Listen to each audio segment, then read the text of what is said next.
I held out my hand with the ring in the center of my palm, cold and heavy, and watched as her eyes roamed the small object. There were no words at that moment, just the muffled sound of the hotel's air conditioning and the screaming silence between us. She lay still, almost as if she had stopped breathing, but her eyes, so familiar to me, told another story. It was no surprise. It wasn't anger. It was guilt. A guilt that corroded and drowned any attempt at an apology. She knew. And, most importantly, I knew that I knew. And that? She finally spoke, but her voice shook, barely coming out. What did you expect? I replied. My tone was colder than I had planned, but it didn't matter anymore. I was there to close a cycle, to put an end to what had already ended long before I had the courage to admit it. I didn't need to scream. The pain in her eyes was enough. But I wasn't prepared for what came next. As I left that room, with the sound of the door closing behind me, I could still hear the echo of her words, "Please don't tell him." Him. Our son. The reason I lasted so long. The reason I forgave the small lies, ignored the unexplained absences and accepted the vague excuses. The reason I forced myself to believe that she was still the woman I chose to love. But now, the only thing left was the truth, raw, cutting, and inescapable. I took the elevator down like I was on autopilot, reliving the last few months like flashes in my mind. The late-night connections, always with excuses about last-minute meetings or trips. The hidden messages, which she deleted too quickly. The smiles that were no longer for me. I saw it all repeat itself like a broken tape, but only now did I realize how blind I had been. Or maybe I just didn't want to see. I held on to the iron bar of the elevator, feeling the weight of the ring in my pocket now. She hadn't returned it.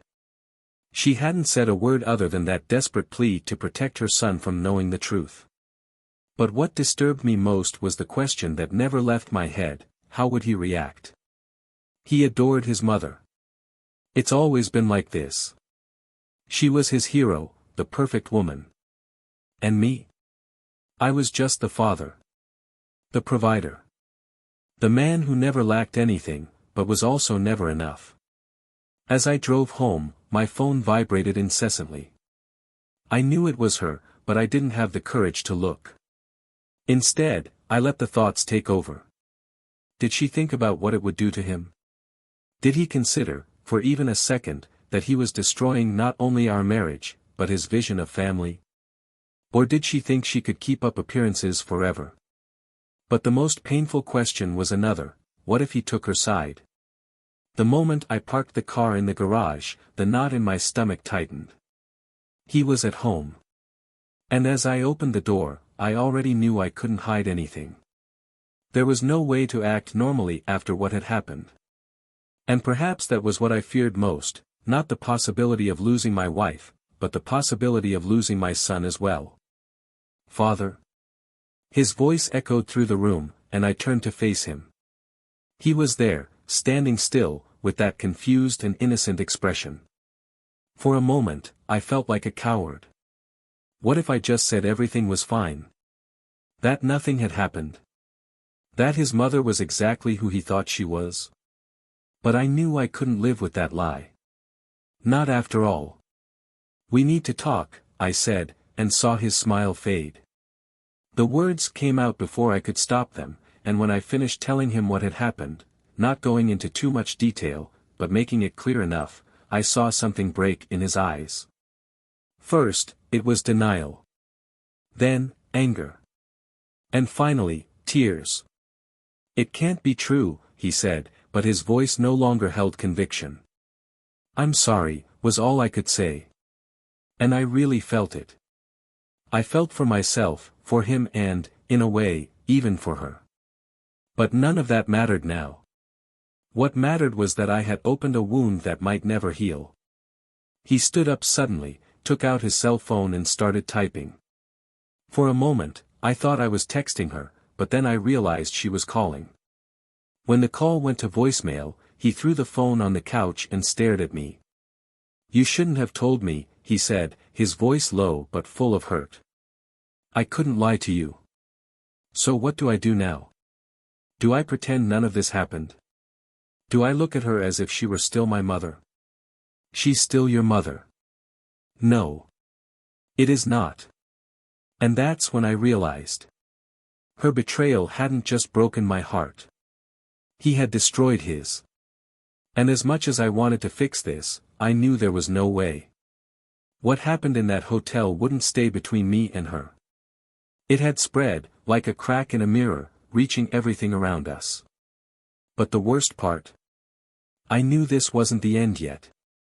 Welcome to the channel where the truth behind the lies is exposed in a raw and impactful way.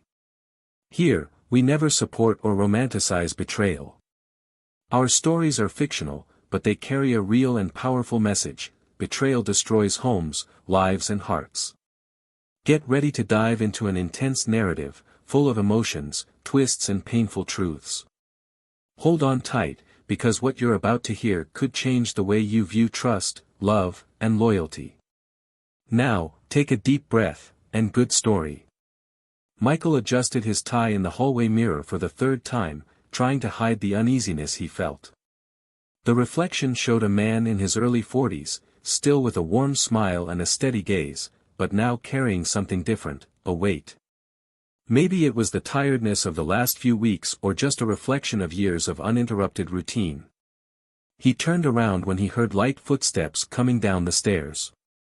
Anna appeared in that blue dress he always praised, her brown hair falling in waves over her shoulders.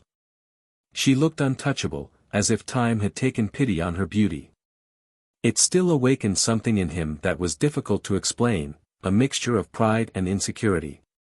She smiled when she saw him standing there, but the smile didn't reach her eyes. Ready for dinner? Her voice sounded soft, but Michael noticed the hesitation. Always. He tried to return the smile, but he knew he couldn't. They left together, and on the way to the restaurant, Michael kept his hands on the steering wheel more firmly than necessary. The silences between them had become more frequent. They weren't uncomfortable, but they weren't comfortable either. They just existed, like a subtle reminder that something had changed. Dinner passed without any major events. They talked about his work, the projects Anna was developing at the company where she worked as marketing manager and, of course, about their son, Ethan, who was about to graduate from high school. Michael held on to these conversations because they were safe. Talking about Ethan was easy, talking about them, not so much. However, no matter how hard he tried, Michael couldn't shake that feeling that something was wrong. He noticed it in the small details, in Anna's averted glances when he tried to deepen the conversation, in the way she used her cell phone more often than usual, and in the lack of that glow that used to light up her face when he talked about the future. But he didn't want to fuel paranoia. There was no reason for that. They had built a life together, overcome challenges and celebrated achievements side by side. Anna was the woman with whom he shared dreams, plans, and memories. She was his partner, his confidant. Still, the sensation persisted, like an uncomfortable hum in the background of a melody. When they returned home that night, Michael stayed in the living room, looking at the photos on the shelf while Anna went up to her bedroom. There were travel records, family holidays and happy moments that seemed so close and yet distant at the same time. He pulled out one of the photos, his favorite, taken in a park during a trip on their 10th wedding anniversary. Anna was laughing, with Ethan on her lap, and Michael had his arm around her. They seemed invincible. But now, looking at that image, Michael wondered when everything had started to change. Had it been recent or something he just hadn't noticed growing up over the years? Upstairs, Anna was sitting on the bed, holding her cell phone. She typed quickly, erased and typed again, as if searching for the right words for something important. He stopped for a moment and looked at the ring on his finger. His mind wandered to the early years of their marriage, the romantic dinners, the unexpected surprises, the nights they laughed late into the night like two teenagers in love. But things change. Responsibilities increase, the demands of work and life take their toll. And suddenly, what was once a priority becomes part of the picture. Anna knew that, but she also knew there was something more. Something that she tried to push to the back of her mind and forget, but that, in moments like this, resurfaced with force. She deleted the message for the last time, placed her cell phone on the bedside table and lay down, but it took her a while to fall asleep. Meanwhile, Michael remained in the room, holding the picture frame as if it were an amulet against his fears. He knew he needed to talk to Anna, that he needed to understand what was happening. But part of him feared the answer. What if it was just him? What if it was all in your head? The next morning, the routine continued as usual. Anna left early for work, leaving behind only a hurried kiss and an almost automatic "I love you." Michael watched as she walked out the door, feeling emptiness spread through his chest. He tried to concentrate on his work, but his mind kept returning to her expressions, to the silences and lame excuses of the last few weeks. When Ethan returned from school that afternoon, he found his father lost in thought. "It is good too?" asked the boy, throwing his backpack on the sofa. Of course, Michael replied too quickly, but Ethan didn't seem convinced. The son was always perceptive. He got it from his mother, Michael thought. "I have to finish some work, but can we order a pizza later?" Ethan suggested, trying to cheer him up. Michael nodded with a weak smile, but as soon as he was alone again, he picked up his cell phone and opened the messaging app. He thought about calling Anna, asking how her day was, but decided against it. Instead, he scrolled until he found the name of his longtime friend, David. "I need to talk. Shall we have coffee tomorrow?" The answer came almost immediately. Of course. What there was. Michael stared at the screen for a few seconds before responding. "I just need to vent. See you at 10 a.m. After sending the message, he felt a little lighter. But deep down, I knew that this meeting would not bring answers, just more questions. Meanwhile, Anna was at work, but her mind was wandering. Her boss had asked her to stay late to finish a presentation, but she knew she could have finished sooner.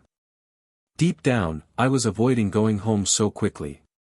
When he finally left the office, the sky was already dark. She stopped in the parking lot for a few minutes before starting the car, feeling the weight of that decision she had already made, but still couldn't accept. And as she drove back, Anna tried to find a way to continue pretending that everything was fine. Little did she know that, at home, Michael was already starting to put together the puzzle that would change everything. Michael felt the smell of coffee invade the kitchen as he arranged the dishes on the table. It was Saturday, and the morning brought a different silence. Ethan was still sleeping upstairs, and Anna had said the night before that she was leaving early for a meeting out of town. He didn't question it. He just nodded, trying to ignore the uncomfortable feeling that grew in his chest every time she mentioned work. The kettle whistled, interrupting his thoughts. He turned around, poured the water into the cup, and sat down, staring at the empty table in front of him. The next few hours seemed to promise nothing more than a long day of waiting. But in fact, Michael had already made a decision. He needed to confront his fears, he needed to understand what was happening before that doubt destroyed him completely. He took out his cell phone, opened the tracking app they had installed years ago to monitor Ethan when he was still little, and felt his hands shake as he typed Anna's name. The blue circle indicated its location. She was in a hotel. Michael stood up suddenly, feeling his heart racing. It could just be a meeting. It could be a lunch with important clients. It could be anything, but it didn't seem like it. Anxiety consumed him as he grabbed his car keys. He tried to think of every possible logical explanation on the way there. He tried to convince himself that he was being irrational, that Anna would never do something like that. But the signs had been there, accumulating for months, forming an invisible network that now suffocated him. The hotel was on the other side of town, discreet and modern.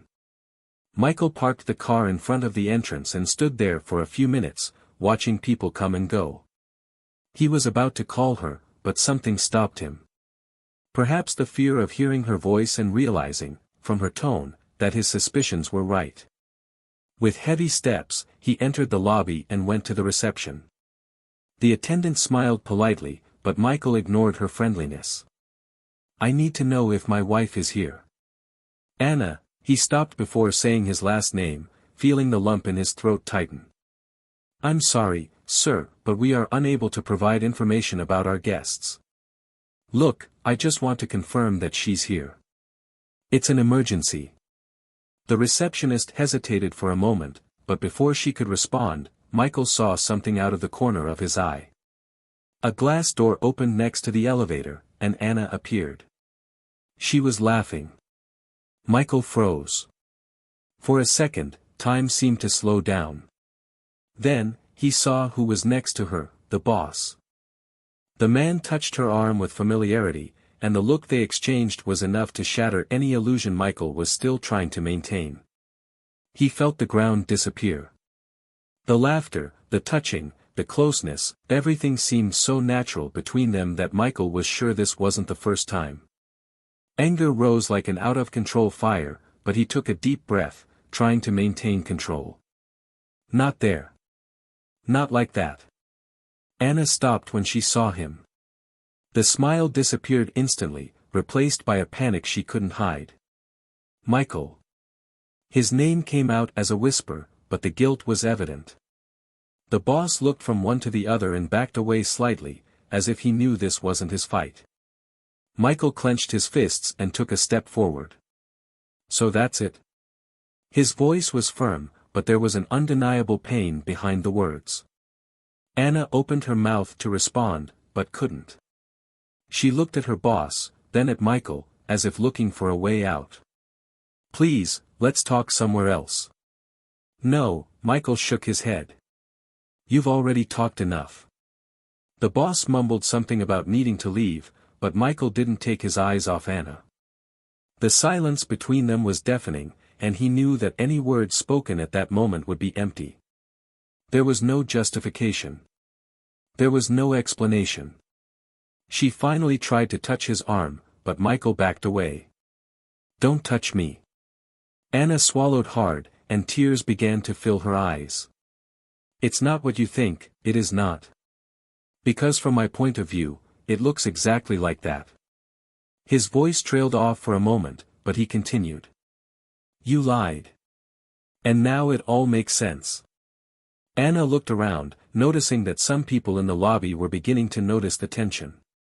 "Can we get out of here? Please?" Michael hesitated, but nodded.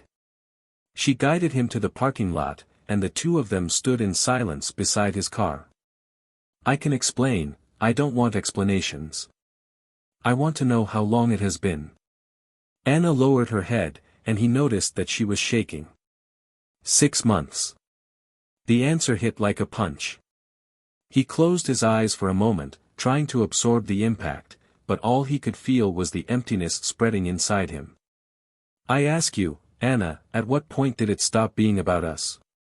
At what point did I stop being enough for you?" She didn't respond. He just cried, covering his face with his hands. Michael took a step back, as if he needed room to breathe. Everything he thought he knew about their marriage, about the life they had built together, now seemed like a lie. "I'm leaving," he said finally. "I don't know what will happen after this, but now I need distance." Anna tried to get closer again, but he raised his hand, stopping her. "Don't try. You have already made your choices." He got in the car and left without looking back, leaving Anna in the parking lot, broken and speechless. On the way home, Michael felt his hands shaking on the steering wheel. The silence in the car felt heavier than ever, and he knew that nothing would ever be the same again. But what he didn't know yet was that betrayal was just the surface of something much deeper. Something that would change their lives forever. Michael didn't sleep that night. The image of Anna in the parking lot, her teary eyes and raw confession, replayed like an endless echo in his mind. 6 months. He was trying to process the weight of those words, but it was as if each attempt took him to a darker place. The betrayal consumed him, but what hurt most was knowing that he had failed, as a husband, as a partner, as a man. When the sun rose, he was already dressed, sitting on the living room sofa. The silence in the house was suffocating. Ethan went down the stairs, still drowsy, and stopped when he saw his father staring into space. "Good." Michael turned slowly. "We need to talk." The tone of her voice made Ethan stop, hesitant. Something in the father's face said that this was not an ordinary conversation. They sat at the table, and Michael took a deep breath before starting. "Me and your mother," he swallowed. "We are not well." Ethan's eyes narrowed, searching his father's expressions for answers. "What happened?" Michael hesitated. The word seemed stuck in my throat. "She betrayed me." The silence that followed was crushing. Ethan blinked a few times, as if trying to understand what he had just heard. "That can't be true." His voice was almost a whisper. "I wish it weren't." Ethan stood up abruptly, knocking over his chair. "You're lying." Michael felt the blow, but remained calm. "I didn't want to tell you like this, but I thought you needed to know the truth." "The truth?" Ethan took a step back, his eyes filling with tears. "The truth is that you are destroying this family." The pain in his son's voice cut Michael like a blade. He stood up and tried to get closer, but Ethan backed away. "She's my mother," he shouted. "And I'm not going to sit here and listen to you talk about her like that." Before Michael could respond, Ethan walked out the door, leaving him alone in the kitchen. His son's reaction was a deeper blow than he expected. Michael knew it would be difficult, but he didn't imagine Ethan would react that way. He sat down again, feeling the weight of the world on his shoulders. Hours later, Anna appeared at the door. Her red, swollen eyes showed that she hadn't slept either. "Where is Ethan?" Michael looked up. "It went out. After I told him." Anna's eyes widened. "Did you tell? What did you expect me to do? Would you continue living this lie?" She ran her hands through her hair, visibly desperate. "I was going to tell you. I needed time." Michael laughed, but there was no humor in his voice. "Time? You had 6 months. I made a mistake, Michael. I know I made a mistake. But I didn't want to destroy our family. But it destroyed it." Anna opened her mouth to respond, but was interrupted by the sound of the door opening. Ethan entered, his face marked with anger and tears. "You lied to me." Anna turned around, surprised. "What?" "I went to your boss's office. I asked for you. He said you were off today." Michael stood up slowly, feeling his stomach turn. "What is he talking about, Anna?" She tried to explain herself, but Ethan continued. "I called you several times, and you didn't answer. So I went to the hotel. I saw your car there." Anna's face paled. "Ethan, listen to me, you lied to me too. It made me think that the problem was my father, that he was making all this up." Anna started to cry. "I never wanted to hurt you. But it hurt," shouted Ethan. "And now I don't know who you are anymore." The room was silent. Anna knelt down in front of her son, but he took a step back. "Don't touch me." Michael watched the scene with a broken heart. He wanted to protect his son from that pain, but he knew it was too late. And then, Ethan spoke the words that would change everything. "I hated you, Father. I hated you for thinking you were destroying our family. But now I see that she was the one who did it." Anna looked at Michael, desperate. "Don't let him talk to me like that." Michael took a deep breath. "I'm not going to tell him how to feel. I'm his mother. And I'm her son," shouted Ethan. "But I don't know if I can be any more." Anna collapsed, crying on the floor. Ethan looked at his father and, without saying anything else, left again. Michael sat, watching the woman he loved for so many years broken before him. But, even though he still felt a hint of compassion, he knew that this was just the beginning. Because there was something more. Something Anna hadn't told her yet. Something he felt between the lines, but still couldn't decipher.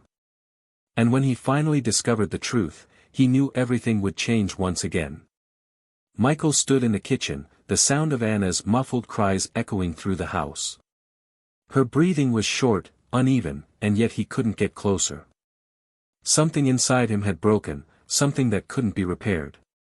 But no matter how much he tried to emotionally distance himself, Ethan's words kept echoing in his mind. He climbed the stairs slowly, as if each step was pulling him down. When he arrived at his son's room, he found the door ajar. Ethan was sitting on the bed, staring at the floor, his eyes still red. "Can I come in?" Ethan looked up but didn't respond. Michael came in anyway and sat down next to him. The silence lasted longer than expected until Ethan spoke. "I don't know what else to do." Michael felt the weight of those words. He wanted to be strong, he wanted to have the answers, but he didn't. "I don't know either." His voice was lower than he intended. "But what I know is that we will get through this together." "What if I don't make it?" Ethan raised his head, revealing desperation in his eyes. "I always thought she was perfect, you know. And now it seems like nothing I thought was real." Michael held his son's shoulder, squeezing lightly. "She's still your mother. That doesn't change." Ethan shook his head. "Changes everything." Michael didn't insist. Instead, he stood beside him, letting silence fill the space until Ethan stood up abruptly. "I need to get out of here. I can't take this house anymore." Michael nodded, but before his son left, he called him back. "Just promise me one thing." Ethan parrot. "What?" "That you won't make any decisions while you're angry." Ethan didn't respond, but his pause indicated he understood. Then he left, leaving Michael alone with his thoughts again. The night arrived slowly, weighed down by a suffocating weight. Anna remained in the bedroom, locked, and Michael remained in the living room. He tried to convince himself that that conversation had been the worst moment, but he knew it wasn't true. Something inside him said that there was still more to come, and it didn't take long for that feeling to be confirmed. Around 10, Anna's phone started ringing. Michael looked at the device abandoned on the coffee table and saw the name on the screen. He was her boss. He let it ring until it went to voicemail, but seconds later, a message came.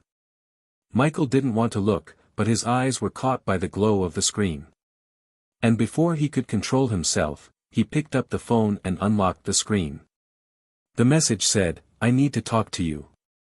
Does he know everything? Michael's blood ran cold. The anger returned with a vengeance, but this time, there was something more, an urgency. He walked quickly up the stairs and opened the bedroom door without knocking. Anna stood up scared. "What are you doing?" Michael held up the phone. "Who is he to you?" She swallowed hard but didn't respond. "He speaks." He approached, and Anna backed away, as if afraid of what he would do. "He's nothing." "Nothing?" Michael laughed, a bitter sound. "Then why is he asking if I know everything?" Anna's eyes filled with tears, but this time he didn't feel sorry. "Answer me." "Because," she hesitated, and Michael felt his stomach turn. "Because what?" "Because Ethan is not your son." Time stopped. Michael blinked, as if he had heard wrong. "What?" Her voice trailed off. "It was just once. Before we got married. I was confused, and he appeared. But I didn't know. I swear I didn't know until years later when he came back to work with me." Michael staggered back. "Did you know? And you never told me?" "I could not. I was afraid of losing you. I loved you. I still love you." He raised his hand, asking for silence. The head spun. Does Ethan know? Anna shook her head, tears streaming down her face. I never told. And I didn't want him to know like that. Michael felt his chest tighten. Ethan. Everything he did, everything he sacrificed was for that boy. And now? He left the room without saying a word, heading down the stairs as if the floor would give way at any moment. The pain was unbearable. Every memory, every moment seemed to melt away before him. He grabbed his car keys and left without looking back. He drove aimlessly, his hands shaking on the steering wheel. He needed to think, he needed to breathe, but the images kept coming into his mind: Ethan's smile when he learned to ride a bike, the tight hugs after football games, the deep conversations on difficult nights. How could I look at him now? How could I pretend that nothing has changed?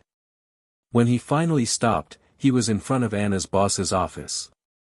Michael got out of the car, feeling his blood boil. He didn't know what he would do when he saw him, but he needed answers. The receptionist was already gone, and the lights were off, but Michael knew he was there. He knocked hard on the door, and after a few seconds, the man appeared. Michael?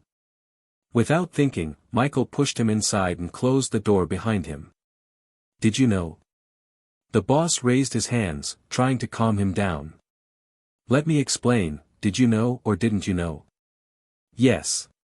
He lowered his hands. I knew. Michael felt his body shake. And you let this continue? I tried to stop. I swear. But she what? She didn't want you to find out. She was scared of losing you. Michael approached, his eyes fixed on the man in front of him. And now? What do you want from her?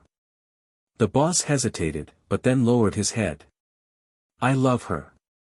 Michael took a step back, as if he had been hit again. What about Ethan? The man looked up.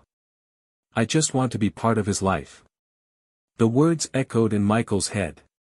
He turned and left before he lost control. When he got home, the light in the living room was still on. Anna was there, waiting for him. What did you do? Michael didn't respond. He just looked at her, and in that moment, he knew that nothing would be the same again. Michael didn't sleep. He sat in the living room armchair, staring into space as if looking for answers where he knew there were none.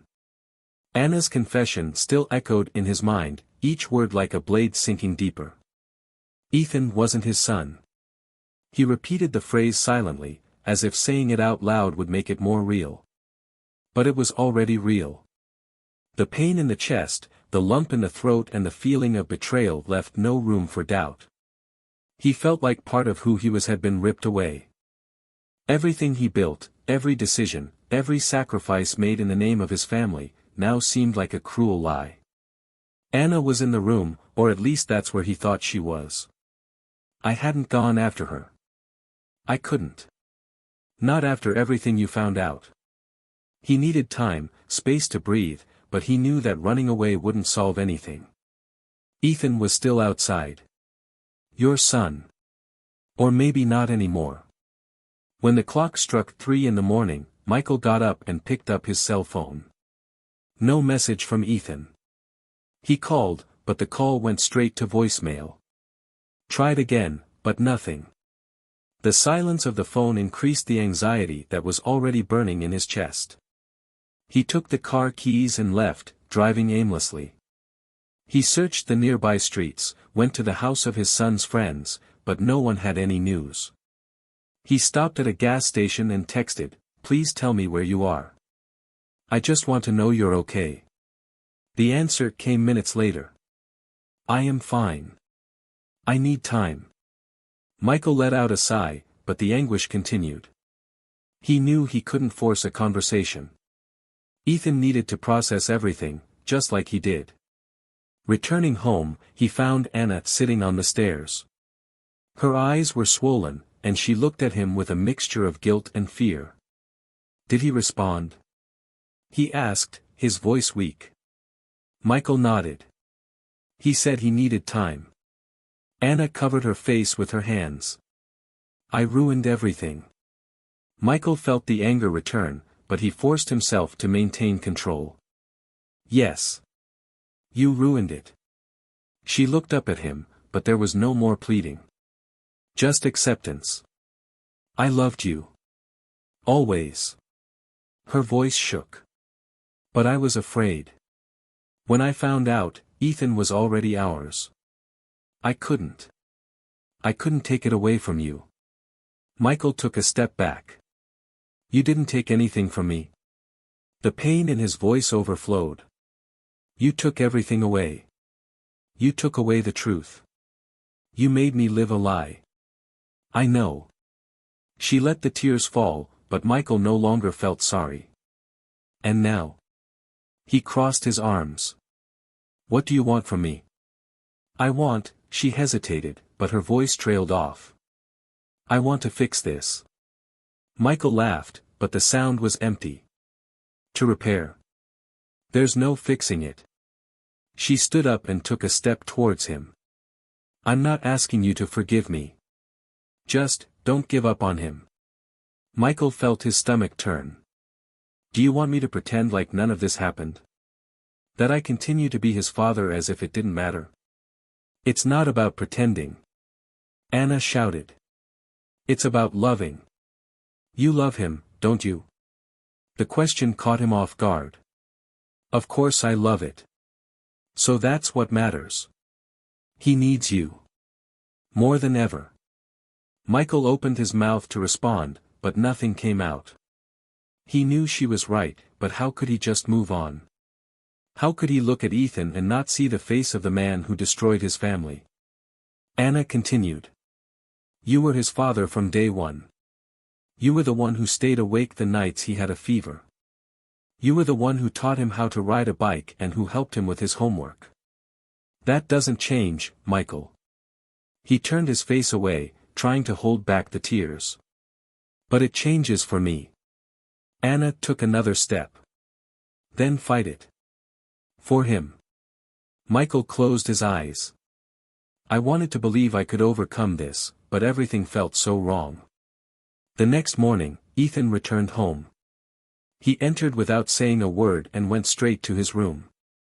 Michael followed, feeling his heart racing. We can talk. Ethan looked at his father, his eyes full of hurt. About what? About how I'm a mistake. Don't talk like that. Why? Isn't it true? I'm a mistake, aren't I? Michael sat on the edge of the bed, trying to find the words. You were never a mistake. Then why does it feel like I am? Ethan stood up, facing him. You can't even look at me the same way. Michael felt his chest tighten. Because it hurts. Me too. Ethan crossed his arms, trying to hold back the tears. I just wanted everything to be like it was before. Me too. Silence filled the room until Ethan spoke again. Am I your son? The question hit him like a blow. You will always be my son. Even now.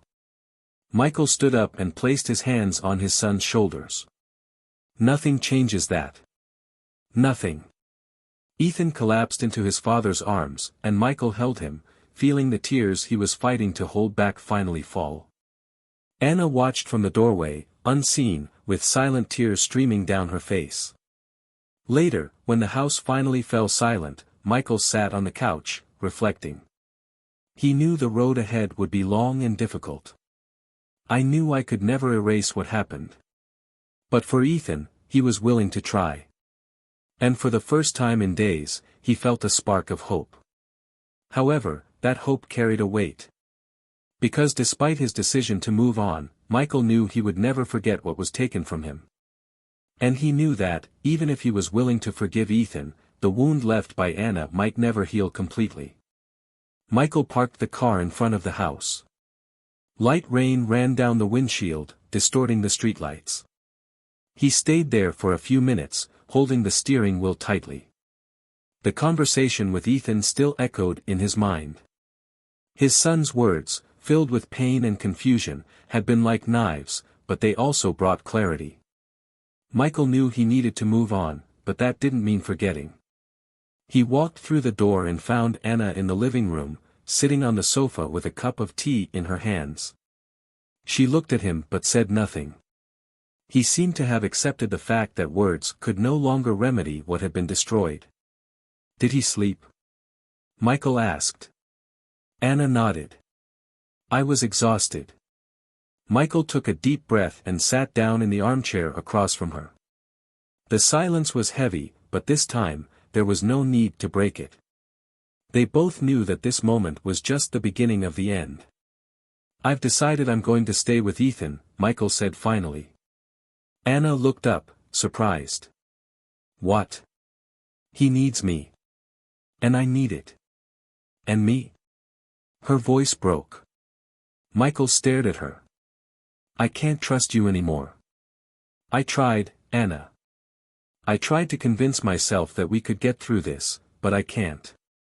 She placed the cup on the table and covered her face with her hands. "I loved you. I still love you.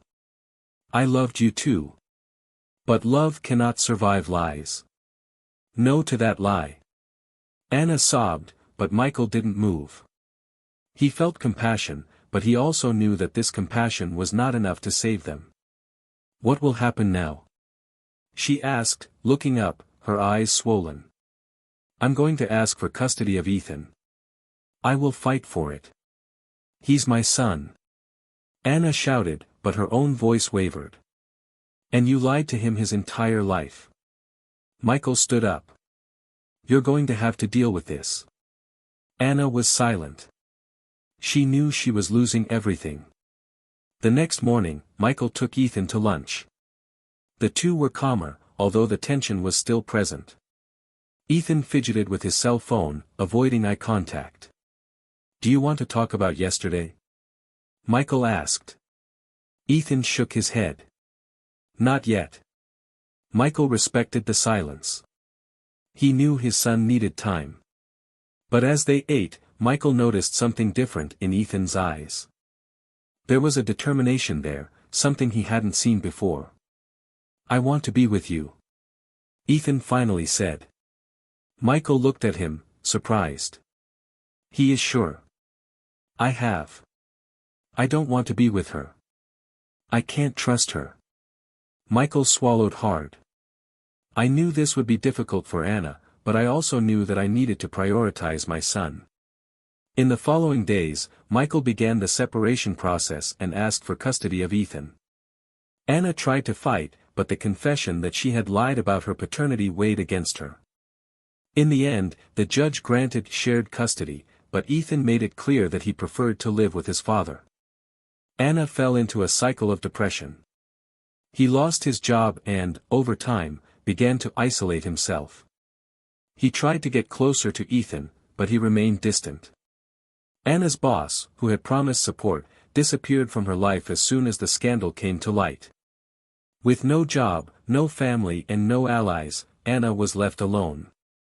Michael, on the other hand, found a new perspective. He and Ethan began to rebuild their relationship, finding strength in each other. But despite moving on, Michael still carried the scars of what had happened.